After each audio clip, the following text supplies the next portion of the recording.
Welcome to Applovin's earnings call for the first quarter ended March 31st, 2026. I'm David Chow, Head of Investor Relations. Joining me today to discuss our results are Adam Foroughi, our co-founder and CEO, and Matt Stumpf, our CFO. Please note our SEC filings to date, as well as our financial update and press release discussing our first quarter performance, are available at investors.applovin.com. During today's call, we will be making forward-looking statements, including but not limited to the future development and reach of our platform, our expected growth opportunities, the expected future financial performance of the company, and other future events. These statements are based on our current assumptions and beliefs, and we assume no obligation to update them except as required by law. Our actual results may differ materially from the results predicted. We encourage you to review the risk factors in our most recently filed Form 10-K for the year ended December 31st, 2025. Additional information may also be found in our quarterly report on Form 10-Q for the fiscal quarter ended March 31st, 2026, which will be filed today. We will also be discussing non-GAAP financial measures. These non-GAAP measures are not intended to be superior to or a substitute for our GAAP results. Please be sure to review the GAAP results and the reconciliations of our GAAP and non-GAAP financial measures in our earnings release and financial update, available on our investor relations site. This conference call is being recorded, and a replay and transcript will be available for a period of time on our IR website. Now I'll turn it over to Adam and Matt for some opening remarks, then we'll have the moderator take us through Q&A.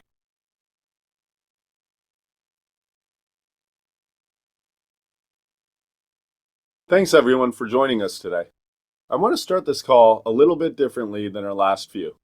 No preamble on stock price, no addressing short sellers, no reacting to noise. This quarter, the conversation is about us and our future. And from where we sit, the future has never looked better. We just delivered another quarter where we beat our own guidance. Again. We continue to grow this business very quickly, despite the numbers getting much bigger. And we are doing it while margins keep expanding. The rate of top-line growth, profitability, and free cash flow generation that we are delivering is exceptionally rare in public markets. And our team deserves all the credit for that. What I want to spend my time on today is the opportunity ahead, because we are quickly moving through a lot of the goals we set for the business this year, and we are now well on our way to opening up our platform to the public in June. That is a major milestone. For 14 years, we have been a closed platform. Come June, advertisers across the world will be able to sign up for Axon and start running campaigns. That changes the trajectory of this company in a very meaningful way. Let me start with gaming because it remains the foundation of everything we do, and it is performing really well. A couple weeks ago, we hosted our annual Gaming CEO Summit.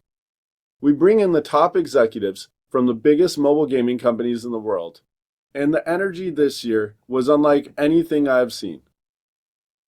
These companies have been our closest partners for over a decade in many cases, and the excitement was strong. There is a real sense that we are entering a new phase of growth for the industry, and our platform is at the center of it. Here is what is driving that excitement. First, AI technologies are now enabling these studios to do things they could not do before.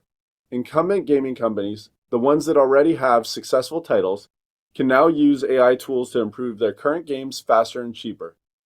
More importantly, it is giving them the confidence to launch new games. The cost of experimentation has come down dramatically, and that is unleashing a wave of new content that is really healthy for our ecosystem.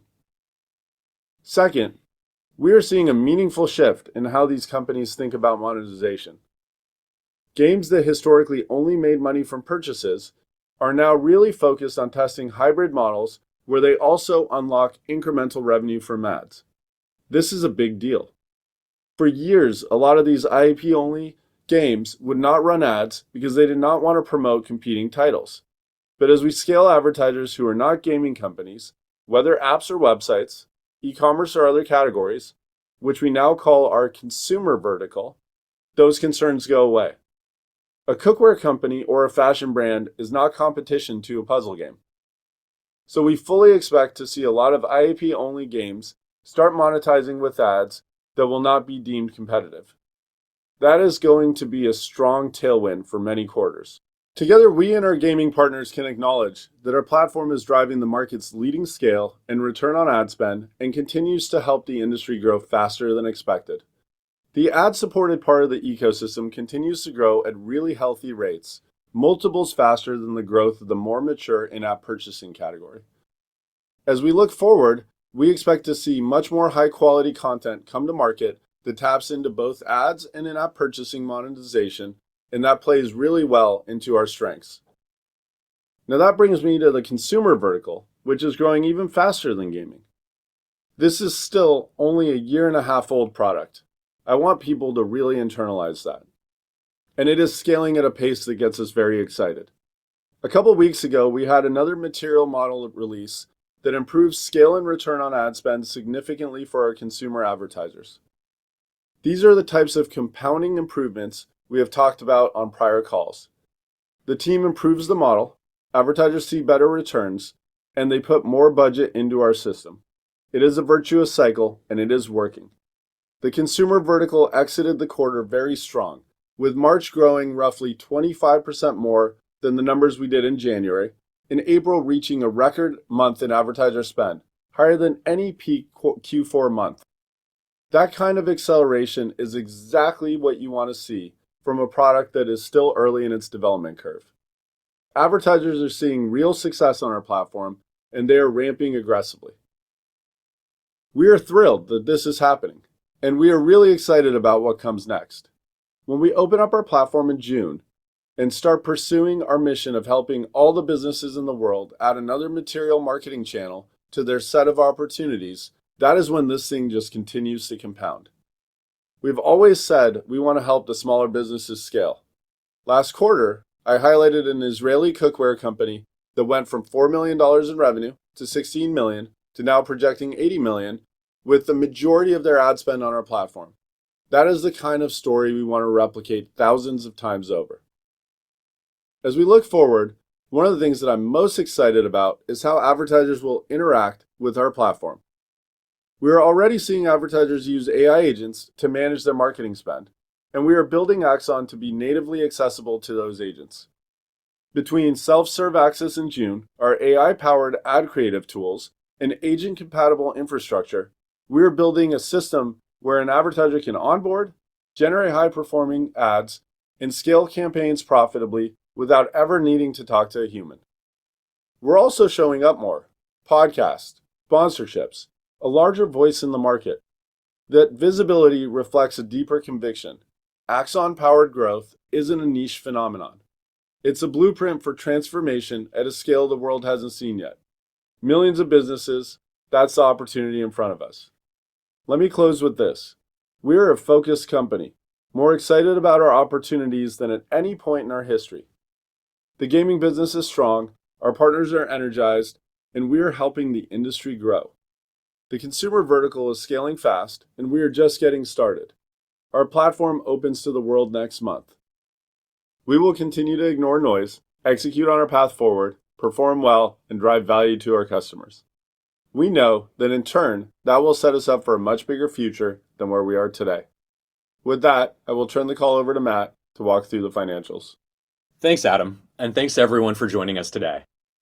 Q1 was another exceptional quarter. We exceeded the high end of our guidance on revenue and adjusted EBITDA, expanded margins to a new high, and continued our disciplined return of meaningful capital to shareholders. Revenue in the first quarter was $1.84 billion, up 59% year over year and 11% sequentially, driven by continued technology advancements across our core gaming business and our expanding consumer vertical. Adjusted EBITDA was $1.56 billion, up 66% year over year, representing an 85% margin. Margins expanded approximately 400 basis points from the same period last year. Quarter-over-quarter flow-through to adjusted EBITDA was 86%, again reflecting the operating leverage of our model. Free cash flow for the quarter was $1.29 billion, slightly elevated due to interest and tax payment timing. As cash tax payments are weighted toward the second and third quarters, free cash flow conversion is naturally lower in those periods and will normalize over the course of the year to approximately 75% of EBITDA for 2026. We ended the quarter with $2.76 billion in cash and cash equivalents, providing significant flexibility to continue funding both organic investment and capital returns.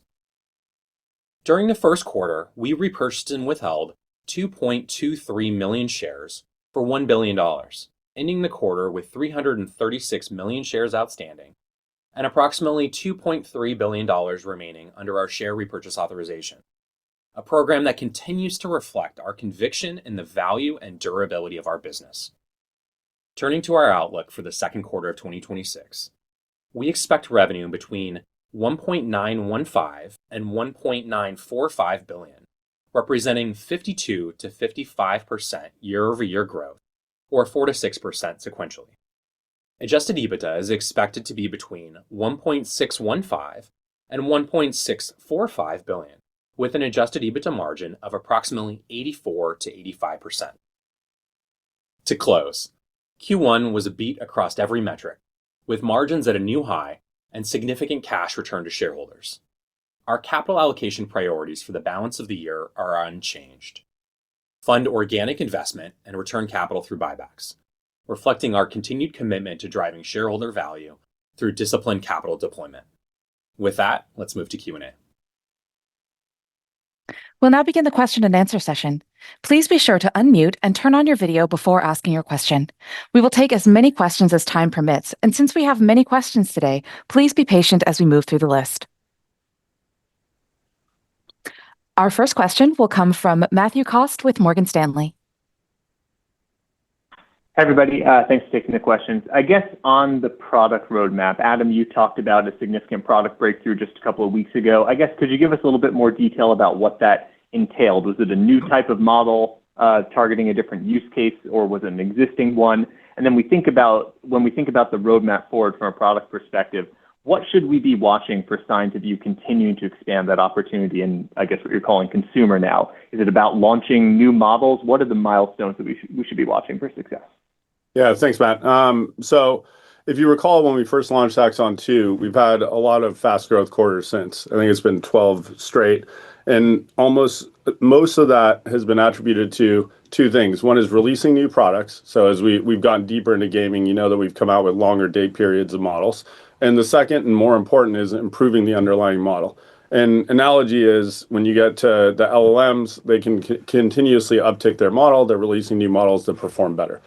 In e-commerce and now what we're calling consumer, this product is really early. So it's like Axon 2, call it 10 quarters ago. We're going through the phase of not only rolling out a model and understanding what the consumer needs, but also then on the other side, getting more data into the system. As we add more advertisers, we get more data, then we can build a more sophisticated model that can process it and create better output. So we've been continuously doing that. Last quarter earnings, I mentioned we just had one new model that had just created an uplift.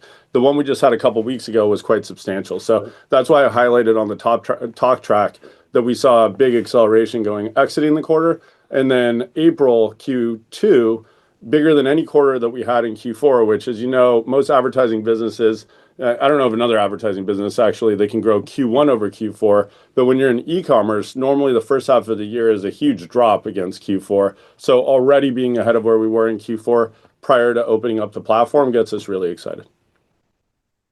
Got it. Great. And then just on, you mentioned the Gen AI creative tool. You've been talking about that for a couple of quarters, but I think you're in the process of rolling it out more broadly. So I guess, how is uptake there? And then I guess more importantly, for the advertisers that are using it, what sort of impacts are you observing from that? Yeah, so I mean, as you know, we've talked about in past quarters, the creative placement on our platform is much different than anywhere else in the world. I'd argue it's the best ad there is. You get over 30 seconds of viewer time, and the user can't do anything else. So they're watching our ad, and the brand can deliver a really thoughtful message there, and then go to other steps in the ad that can drive transaction. Because it is so different and unique, advertisers have a problem coming to platform and investing in the creative resources necessary to make our platform scale. On the other hand, on gaming, we're the largest there is anywhere in the world when it comes to mobile gaming user acquisition. So creative resources are entirely dedicated to our platform. So the importance of this shouldn't be understated. It was critical for us to get a model on top of the popular image and video generation models out so that we can hand to advertisers the capacity to just create ads out of the box that work for our platform. We rolled out something called our interactive page generator earlier in the quarter. That's out to all customers. That has pretty widespread adoption at this point. But more important is the video side. That's still in testing. We're going to roll it out to all accounts shortly. And then that's important before we go to general release as well, because that was the point that I mentioned on the last earnings call advertisers trip up on, is a lot of advertisers don't even have video for a platform like us. We'll hand it to them with these tools. Great, thank you. Yep.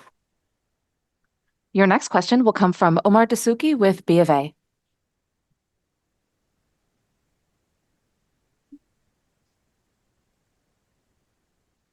Omar, we're not able to hear you. Perhaps you need to select a different microphone input.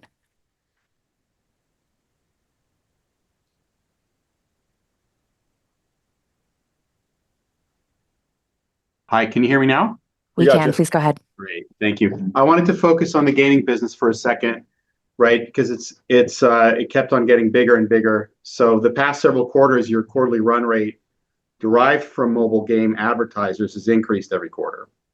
And more specifically, the amount by which it steps up has also increased in the last several quarters. Did you see that trend continue in the first quarter? Do you expect it to continue the rest of the year? And how does your capacity to fund GPU capacity separate you from some of your competitors, who are also adding a lot quarter on quarter? Obviously, you're the biggest, but it seems like there's a number of firms growing here. So a couple questions. Did you see the trend continue? Do you expect it to continue, for the step ups to get bigger? And how does your ability to fund GPUs, separate you from competitors, if at all? Yeah, Omar, you asked like you're almost surprised, but obviously we're pretty good at game advertising. I'd say with 2 less days in the quarter end coming off the holidays, to have that much growth in the quarter, Q over Q against Q4 is quite substantial. When you look at 59% year over year, large part of that still, because gaming is such a large part of our business, comes from the gaming vertical. We have yet, since we launched Axon 2, seen a slowdown. I also touched on a couple bullets that were important to understand on the talk track. We've got a lot of these IAP game companies that are really, really good at monetizing an existing game, now able to create more games at lower cost. Much of those more games will be ad supported and in-app purchasing supported. This hybrid category is explosive growth on our platform. So as you think about that, we're going into a period post growing really quickly, but one where there's going to be a lot more games from the highest quality developers and more games that are targeted directly at what we're very good at, ads and IAP. So at least thus far, we haven't seen a slowdown in growth. We've talked about 20 to 30% long-term growth in the games category. I think we mentioned that maybe 6 to 8 quarters ago. We've never had a single quarter that's come close to those growth numbers. We've been way over those rates, and we've never stated any different view on our long-term growth rates on the gaming vertical alone. I think you can sort of bank on that at this point. We're doing really well. On the GPU capacity, as the models get more complex, as we continue adding more customers, we're going to need more GPUs. We work with Google Cloud on it, and we can go to any cloud, but we have the GPUs that we need to process the business today, and it's very likely we're going to need to continue to buy GPUs. In the market we exist in, the amount of GPUs you have is not the direct indicator of who's going to have the most success. If you compare us to the mobile gaming ad platforms, we probably have the largest infrastructure. However, if you compare us to Google and Facebook, we certainly don't have anywhere near the largest infrastructure. And the reality is different businesses use infrastructure for different purposes. What makes our business really compelling is that for this space, we've written the best models and products for the advertisers. That's super critical. That's what allows us to do so well. And we process that data and create a better output than anyone else. And that technology lead, plus the data expansion, plus all the budgets being on our platform, first and foremost, drives the scale, growth, and success you've seen from us. Okay, thanks. It was really a question about the quarterly run rate and how much it's stepped up, but I do appreciate the answer. Maybe we can talk in the after call about it. Thank you. Your next question will come from Jason Bazinet with Citi. So Adam, I've listened to you long enough to know when you say something a couple times, it's probably true. And you've mentioned this migration of in-app purchase games moving to hybrid monetization for a couple quarters now. And since you're pretty good at doing math on the fly, could you just spend a few seconds and just sort of give us your sense of sort of what the mix is today in terms of in-app purchase only versus hybrid? And if, pick a number, if 5% of the games go over to this hybrid model, what would that mean in terms of your top line? Like, how should we dimensionalize what it could mean for Applovin? Yeah, it's really, really hard to do that, Okay. especially on the fly. But I'll give you some qualitative points. The in-app purchasing market is mature. We know it's around $100 billion market. Most of the largest in-app purchasing games are some of our big advertisers. There's been a few that are new, but most are pretty old games. Almost all new games and a lot of these older games are really looking at this hybrid strategy because the growth in that hybrid category has been phenomenal. There was a company out of Turkey this past quarter that just with a dozen people roughly sold for nearly $1 billion about 6 months after launch. Vast majority of all their user acquisition was on our platform, hybrid game, and the growth was phenomenal. Got up to 9-figure a year business literally in half a year. And so why is that? Well, the people who are likely to pay in a mobile game are probably all people on our platform, given we service adults. But at any given time inside a mobile game, sub 10% of the population will pay in a short window. And we optimize the 28-day window. Now, when you look at that and go, okay, if I'm a really good developer and I'm making an in-app purchasing game and I'm coming to this really strong marketing platform, Axon, and I'm only buying 10% of their audience, what am I doing? Well, let me go and layer on hybrid monetization. And what happens? 10x the market opportunity for that same customer. So these in-app purchasing developers are really starting to understand that there's massive growth in this mixed monetization model. You've got this ad-supported market that's much smaller, but as you know from the growth rates of all of our peers in the ecosystem and our own, has to be growing way faster than the single-digit growth rate in the in-app purchasing market. It's also starting smaller. Where it is today, I would guess is going to continue to converge to where the in-app purchasing market is over the next 5 years. And it's going to make it a really strong market opportunity for us and all other players in the ecosystem, given how much more available inventory there will be to monetize. Then what gets us excited is you pair that with all this extra demand that we're bringing in and the model improvements. And that's really what catalyzes all the growth that you've seen from us. Thank you. Your next question will come from James Heaney with Jefferies. Yeah, great. Thanks for the question. Just one for Adam and one for Matt. So just for Adam, I think last quarter you talked about the breakage that you were seeing in your new customer onboarding flow. Could you just give us a progress update on that and how far below your target breakage rate you currently are? And then I had a follow-up for Matt. Yeah, James. I don't know that we have a target. I mean, look, in any sort of platform, when you get customers on, whether it's a social network or an ads platform, you're going to have some breakage. Our job is to give the best tools possible to the customers and really understand what the breakpoints are.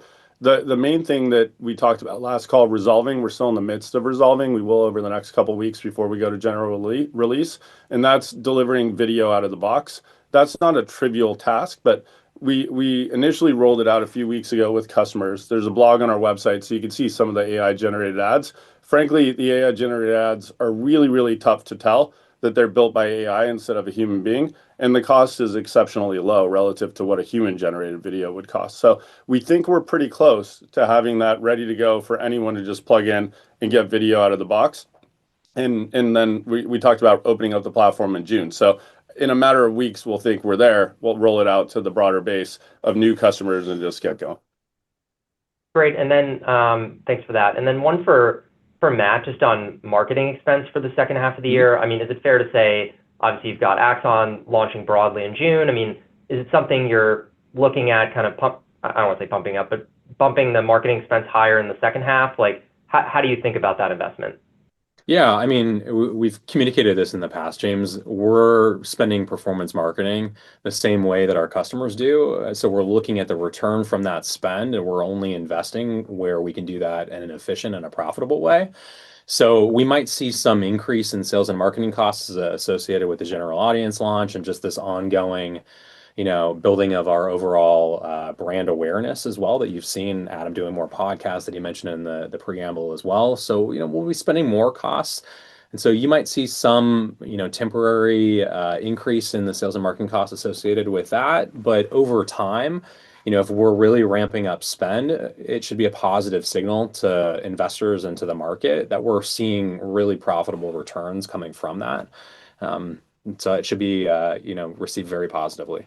Yeah, a couple other cool stats I pulled before the call on that too is we're still running under 30-day break even on the dollars we're spending. We're doing a mix of paid marketing and sponsorship. So you might have seen us on some podcasts. You might see the ads on social media. You might see the ads on search. We're going to keep doing that, but we're very disciplined about what we do. We're not in a rush to go really sprint at this opportunity because at the same time as it's really important for us to bring advertisers on, we need time to keep improving our models and our products. And as you know, every time we do that, everything lifts with it. And then secondarily, I was looking at right before the call, what's the actual value in the front year of a new customer? And our business, as you know, as customers retain over time, the growth that'll happen to the cohorts will be pretty material after the first few months to the front year to the following years. We almost never churn customers once they get through the first 30 days on our platform. Right now, we're projecting well over $70,000 a year from every new customer. So if you just want to size that, if we open up the platform and sign on 100,000 customers in the next year, first year revenue from them or advertising spend would be roughly $7 billion. And then you start stacking the cohorts up. So the market opportunity for us, now that we've seen that the ticket size is pretty material, even though we've opened up the platform in part through referral, is really, really large. We just have to go execute on it.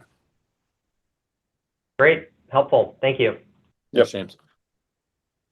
Your next question will come from Stephen Ju with UBS. Okay. Hi, Adam, Matt. Thanks for taking the time. I guess I don't want to split hairs here, but Adam, you've started to talk about the broader consumer segment instead of just the narrower e-commerce definition.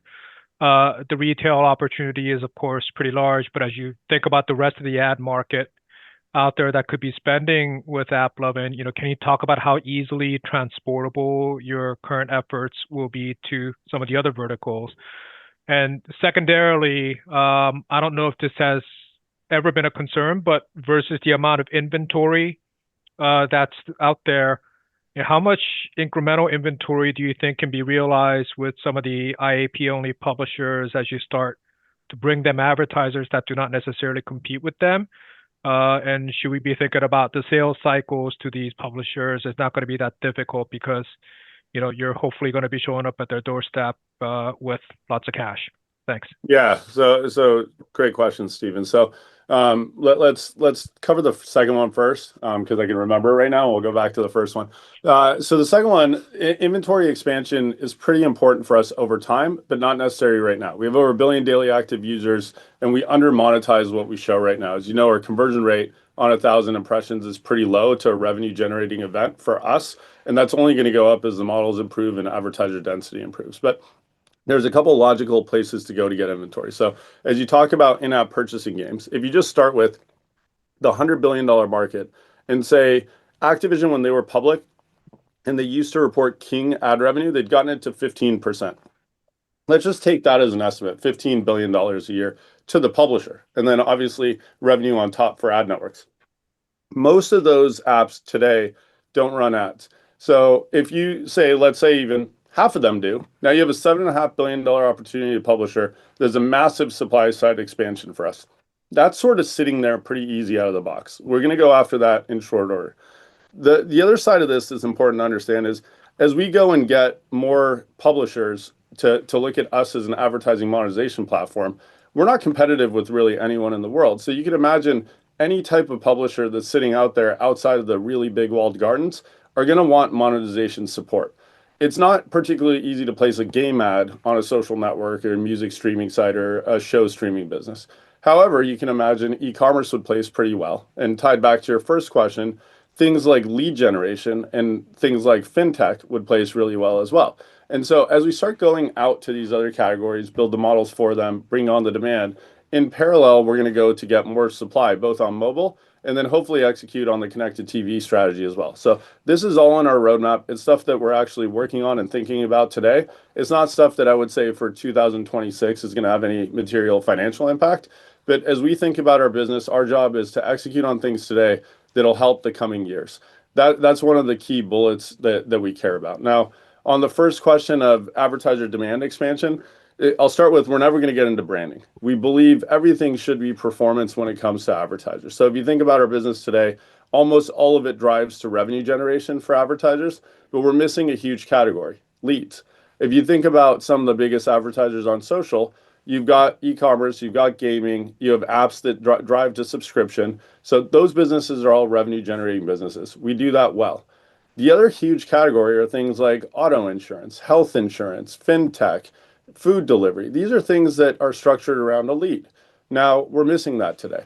We're in the midst of testing a model around that right now. And as we roll that out, we're going to be sort of in the early stages of what we were when we rolled out the original consumer vertical, what we called e-commerce, 6 quarters ago. We'll be at that same stage, but that's something that we're going to invest in. We're going to go service those kinds of advertisers. The billion-plus daily active users are not just gamers, as we've proven. They're also not just gamers and shoppers for D2C products. They're going to broadly want to do things. And so being able to service them with financial services offers, health insurance, auto insurance is a big part of our strategy. Thank you. Yep. Your next question will come from Benjamin Black with Deutsche Bank. Great. Thanks for taking the question. So Adam, on web-based, or I guess consumer advertisers across your existing customers, can you talk about the difference you're seeing across those who are having success and those who are not yet having success on Axon, and then maybe what you're doing to eliminate some of those points of friction before you open up the self-serve platform in June? And then secondarily, we're hearing more and more developers bypass app store fees, which obviously improves our margin. So as their profitability increases, have you seen a noticeable tailwind on the gaming side? Yeah, the second one's easier, so I'm just going to answer that directly. We don't notice it. It'll flow into the ecosystem as it does. It's never going to be uniform. The game developer ecosystem is so fragmented, as is our advertiser base. So as they see benefits one-off, they might start investing, but game developers tend to be risk averse as well. So it's very unlikely that there's been a massive change in economics to the net to the game developer thus far. On the first one, you think, actually, my mind's slipping up. Can you remind me of the question again? Success versus not success. Yeah. Okay. So when it comes to success versus not, we've talked about this before. Ad creative matters a lot. We put out blogs around this. We're trying to instruct the advertisers, but it turns out when we first launched this product, it was pretty easy to tell the advertisers to port your social media ads to our platform. That was sort of almost a trap in a way, because a 10-second ad that's meant to hook a user in 3 seconds is not very well suited to a 30-second video spot. And so what we've really been doing over the last 18 months with the customers is trying to get them to understand our placements are different. They need to really build creative for our platform. And then not only that, we're starting at a point in time where demand density doesn't exist on our platform. If you go to social, it's very rare that you're going to see the advertiser 5 times in a row. If you come to our platform, we're just getting started. And one, this is sort of a hindrance today, but a huge opportunity over time. If we think the user's in the market for a mattress, they might see the same mattress offer 5 times in a row. Now, that mattress company wouldn't have had that case in social. When it comes to us, if they serve 5 times in a row, they better have 5 times the video creative, right? Now, come a year from now, if we have way more home goods advertisers, because the density is inevitably going up, we would serve 5 different ads in those slots, which would drive our conversion rate up. So thus far, we've seen success with customers that know to invest in our platform for its unique attributes. And we've seen less success for those that think just port over what they're doing elsewhere and that's going to work out of the box. Longer term, the opportunity on our platform is large. And what we're excited about is that the conversion rate's inevitably going to go up as we get more advertiser density and drive more competition, which is going to lower frequency of each individual advertiser to the end consumer. Helpful. Thank you very much. Yep. Your next question will come from Alec Brondolo with Wells Fargo. Yeah, hey, thanks so much for the question. I appreciate it. Maybe 2 for me. We track the number of apps and games that are being added to the app stores every month. I think that March was up something like 170% year over year. It's a pretty meaningful inflection. I think that these apps are probably going to be different than the apps that were on the App Store before. I think a lot of them are vibe coded. A lot of them are being created by prosumers.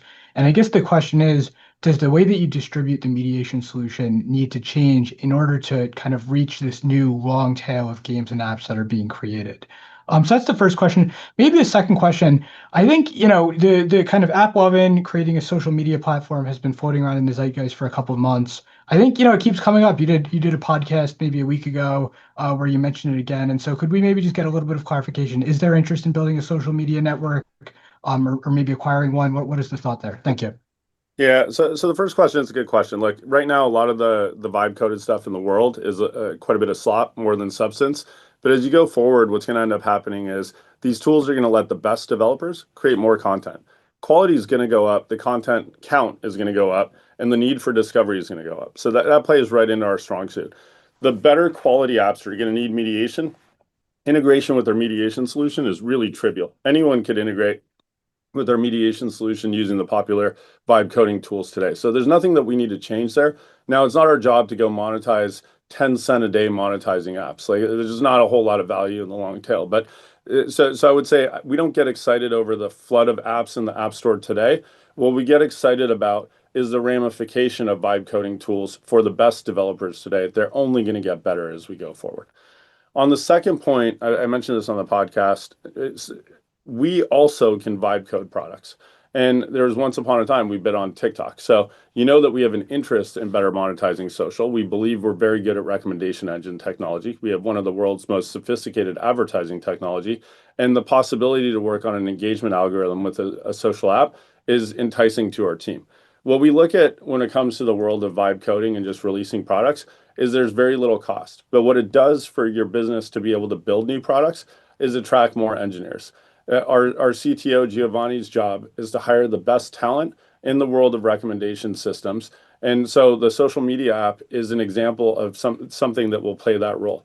Not only will it allow us to attract great talent, that team's pretty excited about the things that they're building, and we're going to be able to test and iterate on a product in a very low cost and swift way because of the popular vibe coding tools out there. Thank you. Yep. Your next question will come from Clark Lampen with BTIG. Thanks, guys. Adam, I wanted to go back to, I guess, the hybrid conversion comments that you were making before. I think you said that net of those changes, developers were seeing 10x improvements in monetization.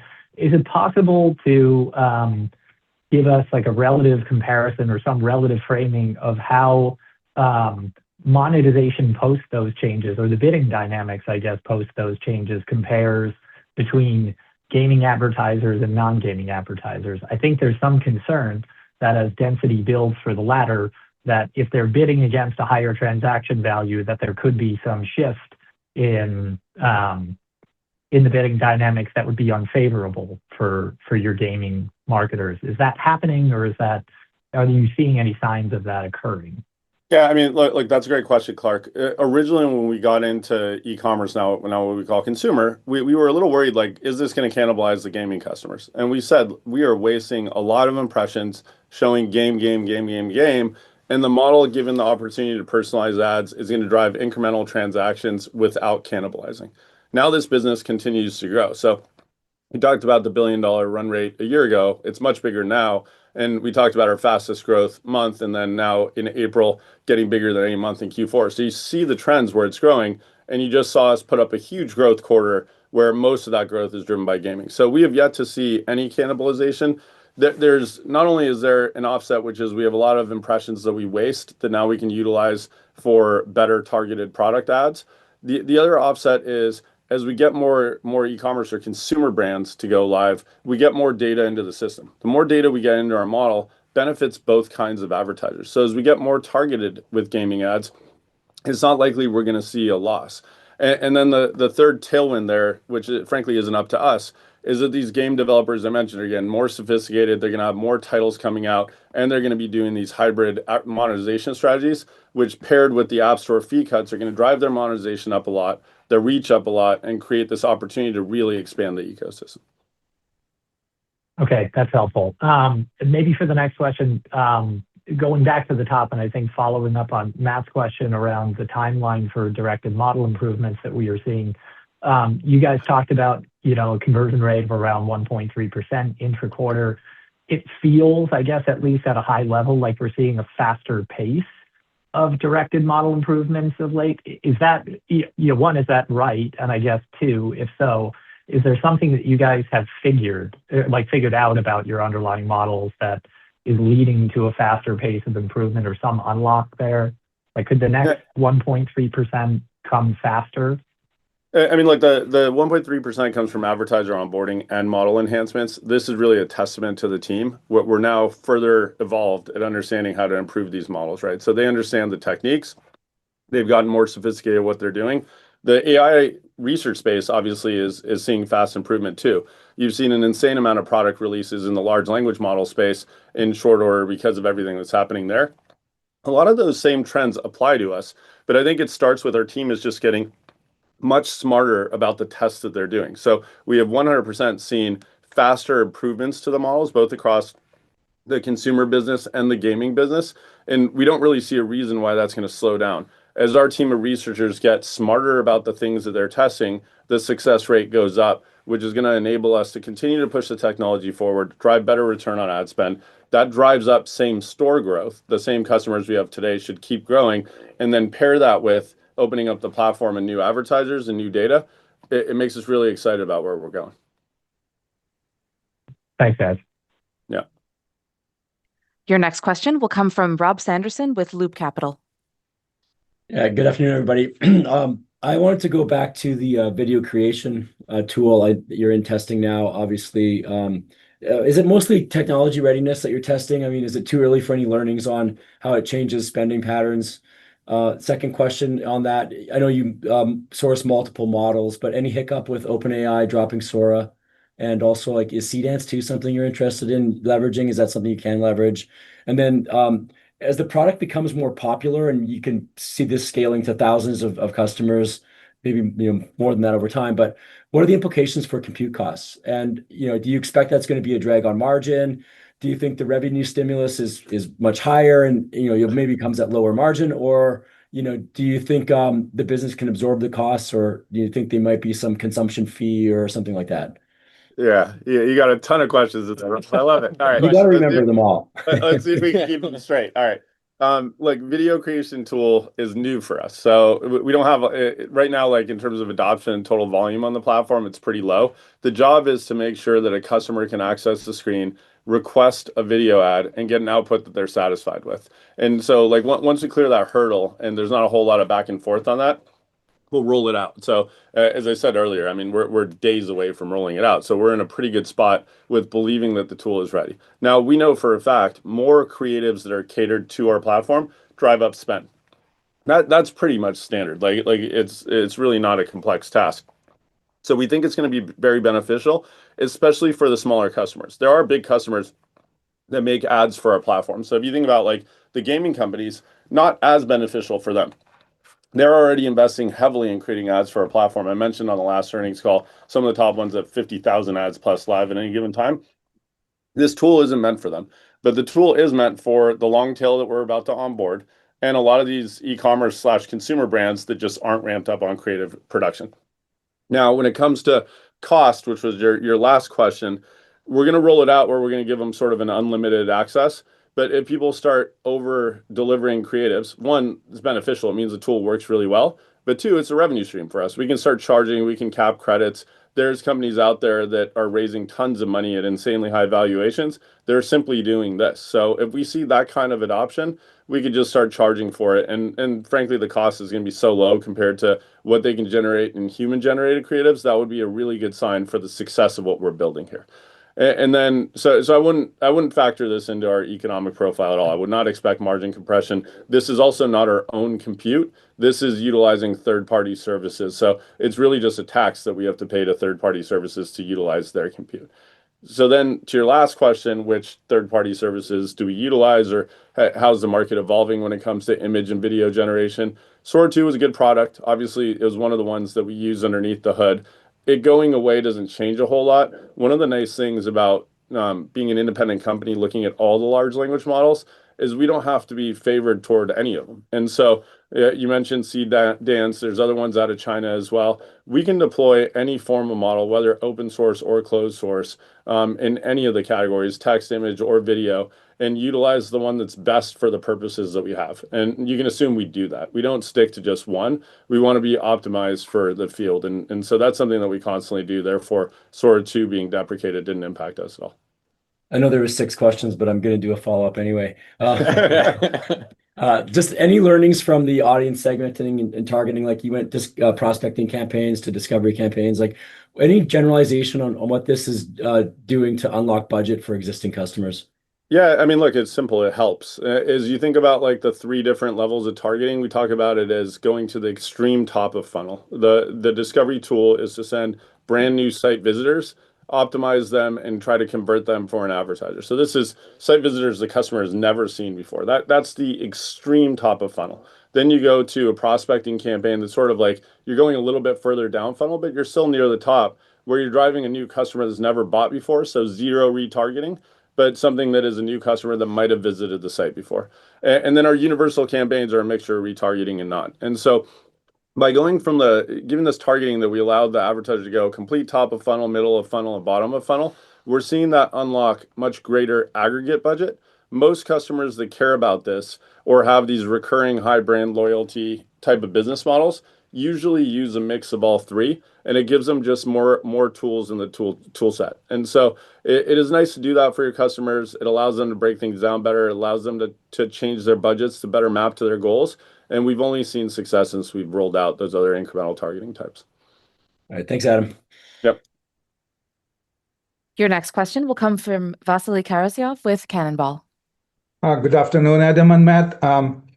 So Adam, following up at what you mentioned a couple of questions ago, you mentioned connected TV, right? And I remember, I think for 2025, you listed connected TV as your 5 top priorities for the year, right? Obviously not getting a ton of attention, but can you explain your vision there? You say you will never do brand, right? You have Whirl, and by the way, Roku mentions Earl now and then in their shareholder letters that they integrate with them. So can you help us understand what your vision is and how what you're doing now will sort of evolve into that? Thank you. Yeah, I mean, if you think about what happened, this e-commerce / consumer business just started growing really quickly. So we sort of shifted focus and said, we don't need to take a bunch of shots on goal last year. We said, all in, let's go make this product really scale. Let's build the Axon Ads Manager. Let's open up the platform. The opportunity was just too big to ignore. So we went all hands on deck on what was in front of us. That doesn't change the fact that I still believe television is massively undermonetized. And truly the holy grail of advertising when it comes to my view on advertising, defining performance as being able to drive actual incremental revenue for customers is to be able to take that small, medium-sized business that can't today access the big screen and let them buy the big screen and prove that they're driving incremental value. If we're able to do that, we can take the customers that we're acquiring now and be able to give them a click of a button to go to the television screen. That's something that we're still working on. So I would say, take the creative that you generated for them and choose to place it on big screen somewhere. Is that exactly right? And be able to prove to them that big screen ad drove more revenue for them than the cost that they were paying us on it. If we can do that well, that's a massively scalable business line. And it's also one that's really enticing to us because it's such an underused screen for performance marketing. It's overused for brand marketing historically. It's underused for a lot of these small to medium-sized businesses, and those are the ones that we really are building tools for. So if we can help them get there, it'll grow their businesses and it'll be really dramatic growth for us. That's something that we're working on. Now, as you've seen in the past, we work on a lot of things. We don't talk about things really until we know that things are going to work. It's easy to do extrapolation math, and you've seen us really signal new product is going to scale, and I don't know that we've been wrong once yet, right? So this is early in development for connected TV. We're still working on it. At the point in time when it becomes something that's real, tangible, and we can extrapolate to big numbers, we'll start talking about it more. But I just laid out for you how we think about it, and we do think it's a big opportunity for us as a company in the long term. Thank you very much. Your next question will come from Jim Callahan with Piper Sandler.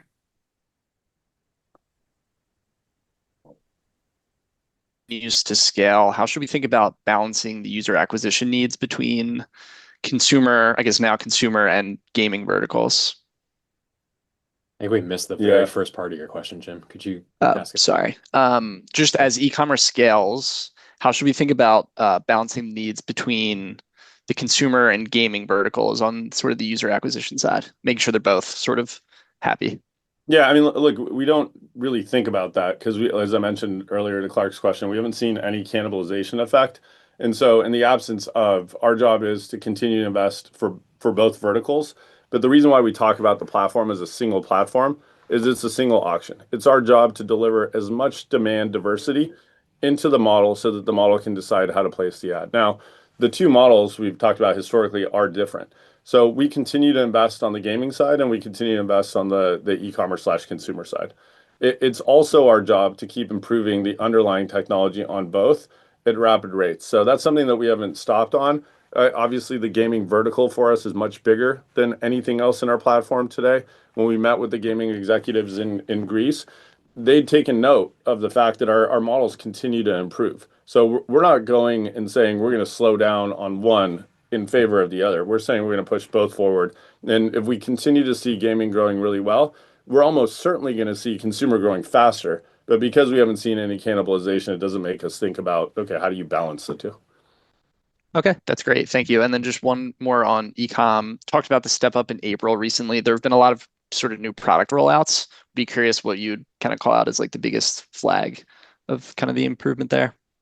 I mean, the product rollouts help advertisers build campaigns, launch ads. Those are sort of like the basics of ad campaign management. A lot of that's going to be automated in the future too with agents.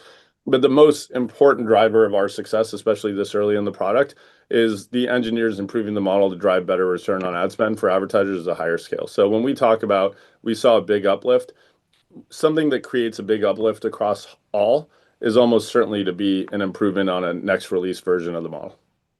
Got it. Thank you. Yep.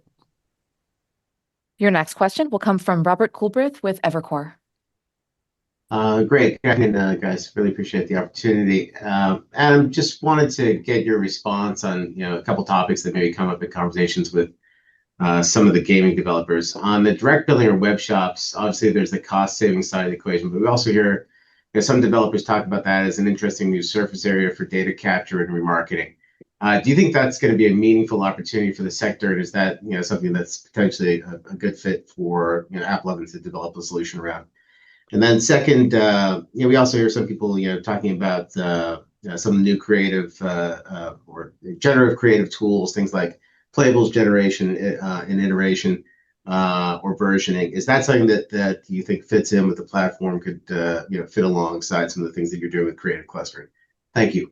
Yeah, thanks for the question. So web shops is not a space we're going to get into directly, but obviously we benefit. So if the game developers have the capacity to get more user data, build a more intimate relationship with the user, launch things like remarketing or even possibly ads on those checkout pages, those are things that we can play a role in. We don't need to be the one responsible for the billing though. When it comes to the generative creative tools, it's not our goal to just stop on video and interactive pages. Eventually we'll have playables, and hopefully over time, using these tools, we can create more types of templates as well. There's no desire or expectation that for the rest of our existence, we're only going to serve videos and playables in gaming. It's very possible there'll be other types of ad formats. And as we get into high iteration mode using the LLMs, it's plausible we'll land on new techniques too that can create better response from consumers. Now, today, the game developers already use a lot of these tools to create way more content into our system. I really doubt any customer created 50,000 plus ads by hand. So these tools are already benefiting us as a platform that's closed loop and this large scale, and also really for the game developer, the first destination. If they're going to spend money on AI tools to create ads, they're going to start with, let's create ads for the Axon platform, and then they're going to go beyond that. So we're already seeing a benefit, but I think that benefit will continue to grow as we get better at building out these tools ourselves. Great. Thank you. Yep. Your next question will come from Martin Yang with OpCo. Hi, thank you for taking my question. My question first is on the consumer side. The strength you saw in April, if you break it down, is that from a newer cohorts that onboarded since 4Q last year or from a more mature cohorts? Yeah, Martin, it's from both. I mean, newer cohorts are never going to ramp up all that much. So if you recall, I just mentioned, call it over $70,000 in the front year. So you're not talking about a lot of advertiser spend per month over the cohorts that we've gotten. So yeah, you could say like if we're seeing material growth, it almost certainly is coming from the current existing customer base as they see the product improving. What we care about is growth from those existing customers. If your current cohorts are growing much faster than expected, it's with certainty you're going to be able to open up your platform and get new customers. That's something that we just know is a function that's inevitable. We don't want growth from new to distract from the need to create growth from pre-existing. So we're always fixated on growth from current as the most important KPI that we want to see, and that's exactly what we're seeing as we improve the models. Second question on the new features and tools you created for your consumer customers. What about the gaming side? Are those customers getting as many new features and updates as the consumer side? Yeah, I mean, look, on the underlying model, the gaming models are continuing to evolve as quickly as the consumer side. So that's why gaming you keep seeing is growing really, really quickly.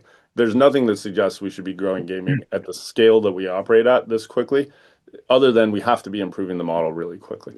On the ad creative side, I just mentioned like these gaming companies are already really sophisticated. They don't need the tools to be ready for them as much as the consumer advertisers. It's our job to make the consumer advertisers scale, but then get better at these tools for the gaming customers as well. So I just touched on that eventually we'll have a playable generator as well. So we'll get into all these categories. But right now, because the tools are so early, the lowest hanging fruit for us was the consumer vertical. Got it. Thank you. That's it for me. Your next question will come from Ralph Schackart with William Blair. Hey, Adam. Hey, Matt. Just two quick ones. Doesn't look like the macro impacted you in the quarter, but just kind of curious, Adam, anything you're hearing out there, particularly probably the e-com customers or advertisers with the oil prices where they are. And then talking to ad buyers inter-quarter, we're hearing retention rates were a lot higher than at least the people we've been talking to on the self-serve product. I'm just kind of curious if that's something you're also observing on a broader basis on your platform. Thanks a lot. Yeah, I mean, like the first one, we don't tend to get much macro impact. We're selling revenue and profit to advertisers. So if they're buying profit, they're not going to come cut the dollar that's driving them the best ROI on their advertising. So it's not something that we really see. And then on the consumer side, where you'd say broader set of customers around the economy, most of our customers still are Western, as we haven't yet really launched an effort to go get customers around the world. So I'd say short is no impact from us, but I don't know that we have the visibility to even know. And it's very likely that just the structure of our business selling revenue and profit to customers makes us pretty insulated from macro trends long term. On the self-service retention rates, I guess is your question, are we seeing strong retention from self-service customers? Yeah, for sure. I mean, I mentioned a few minutes ago that if they get to 30 days of spend, there's first like get them live, which we're continuing to work to improve. But once they get live, if they get to 30 days of spend, customers almost never churn on our platform. So it's our job to get them there. But we see pretty low churn overall when customers go live relative to what you would expect on products like these. Because we're selling profit to them. So they launch, they see good return on ad spend out of the box. It costs very little for them to see that. Then they continue to invest in the platform. And that's why when we look at a product offering that today has less than a 30-day break even on the marketing dollars that we're spending, that's really exciting. Obviously, if you have really strong retention long term and those cohorts, net dollar retention is going to be pretty strong as well. And you break even that quickly, you're going to make a lot of money as you go get more customers. Makes sense. Thanks, Adam. Your next question will come from Tim Nollen with SSR.